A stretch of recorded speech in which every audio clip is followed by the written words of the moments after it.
Sweden के वज़ीर सेहत एलिज़ाबेथ लॉन गुज़िश्ता रोज़ अहदा संभालने के चंद ही घंटे बाद एक प्रेस कॉन्फ्रेंस के दौरान स्टेज पर गिरकर बेहोश हो गईं। ये वाक़या उस वक्त पेश आया जब 48 साला एलिज़ाबेथ लॉन वज़ीर आज़म डेमोक्रेट्स पार्टी के सरबराह के हमरा सहाफ़ियों के सवालात सुन रही थी।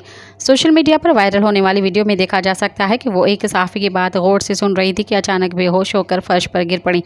वीडियो में देखा जा सकता है कि डेमोक्रेट्स पार्टी के सरबराह एबा बुश फौरी तौर पर उनकी जानिब दौड़ी और उन्हें उठाने की कोशिश की, जबकि दीगर हुकूमती एहलकार और सहाफ़ी भी मदद के लिए आगे बढ़े। इन शाहिदीन के मुताबिक एलिज़ाबेथ लॉन चंद लम्हों तक बेहोश रहीं, जिसके बाद सिक्योरिटी अमले ने उन्हें सहारा देकर उठाया। कुछ देर बाद एलिज़ाबेथ लॉन दोबारा प्रेस कॉन्फ्रेंस में लौट आईं और उस वाक़े की वजाहत देते हुए बताया कि ये बिल्कुल गैर मामूली दिन है। ऐसा तब होता है जब इनका ब्लड शुगर लेवल अचानक कम हो जाए। सब्सक्राइब कयो अवामी न्यूज़ HD के ताज़ा तरीन ख़बरुन ला ॾिसंदा रहो अवामी न्यूज़ HD।